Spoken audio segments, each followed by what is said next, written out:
Mỹ quá mà Mỹ banh là thêm này Banh rồi nó miên thêm nó chất đó miên tàn nó banh bốn không khơi không rồi xong nó cho một việc đã thôi rồi mấy thằng cô mà nguyện ban toán đã lòng nắp như bên năm tư trò mà tôi chơi ăn cái này mà Watch out! đốt cái hay đấy chọc rồi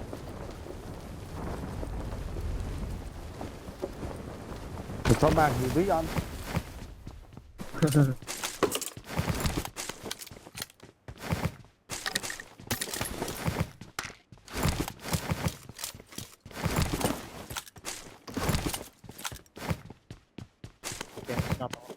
mình đi máu băng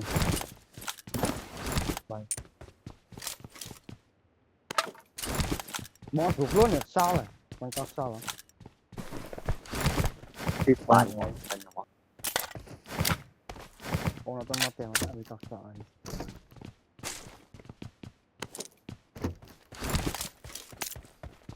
anh một xíu qua đi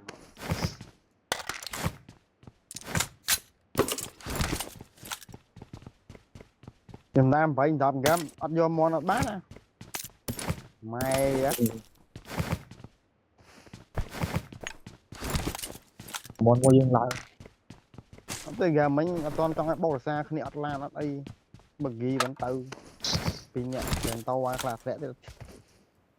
những phải trả xăm bánh nhưng ta nhưng mưa ban mưa đạt xăm mà trả ra một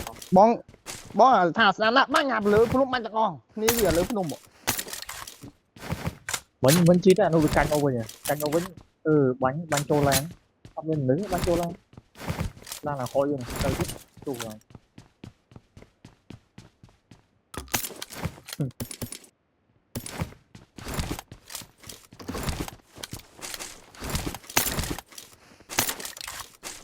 thì là buồn phanh bập mai cái hai phanh nam dương đấu lâu mua bạn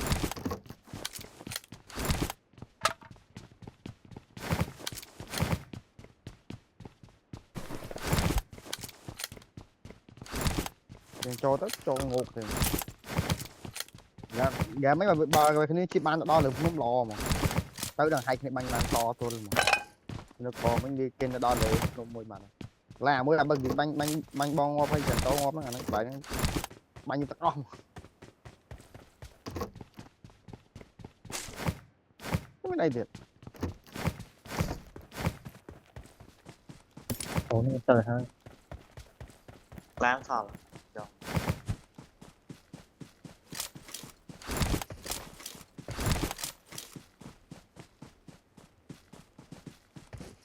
thế bạn lan can này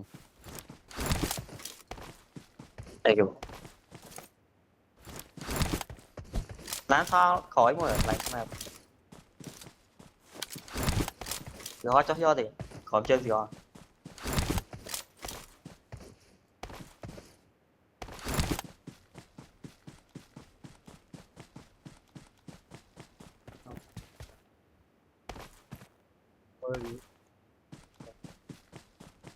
lên chưa lên ai tặng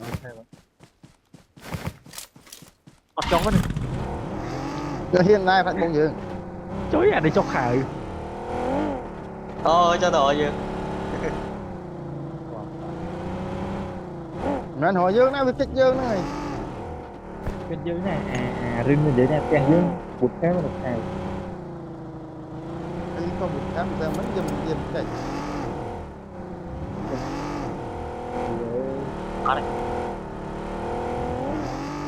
ta đó kem sang lý ở sân tôi là mấy player ở chỗ cô nó coi nhầm nhưng tự chuyện chỗ cô tao bây giờ còn ăn băng kìa còn bắt đa đó kem sang lý thôi thì ăn băng kia lỗi nó mang băng kia mà kìa nó băng cùng chỉ cho đó khi mẹ thao tung đang rốt năm đã game một tìm mua nhá Watch out! còn gì game tìm mua chắc nó quả nó bị chân bên đây đó đi ở trò đi Watch out! hai lờ mà thích lớn món trời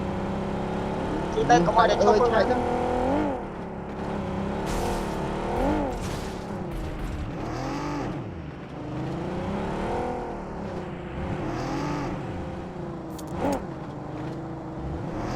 trời chia hốt đấy tới chia thời giờ là chốt đằng chia để xoay Marked a location. hộp làng lang để cái gì Marked a hỏi location.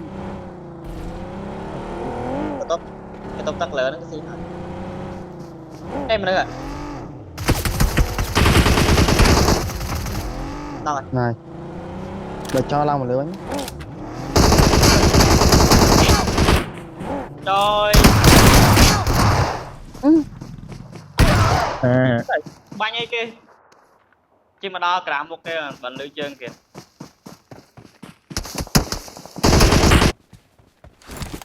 ơi chụp đâu chỉ tao nặng cả một cái rồi nào vợ luôn thôi trên tay bụng nhau ừ ừ rồi chỉ lật đo cả một cái rồi nhung lưu chân cái kìa này nè nọng rồi vẽ đừng ngó cái này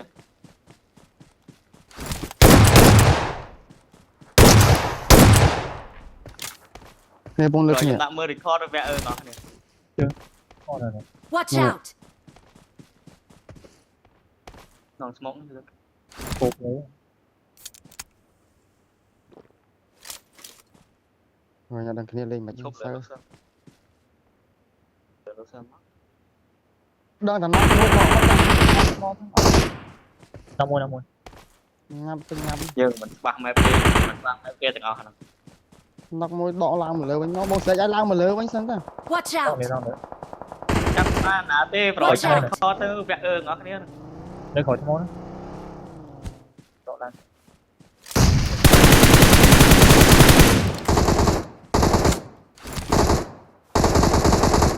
bạn bộ qua Watch out. con này tầm mạnh nhật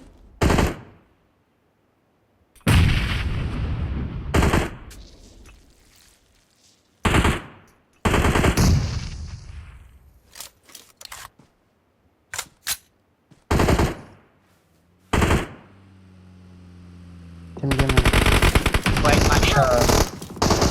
chơi cái ở đâu ba cái này mà chơi thở nó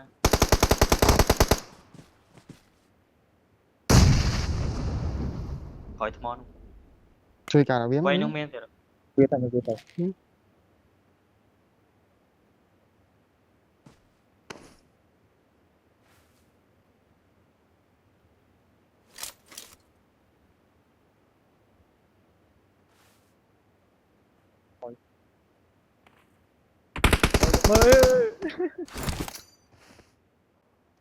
nó một chạm coi nhé coi Cái gì? được rồi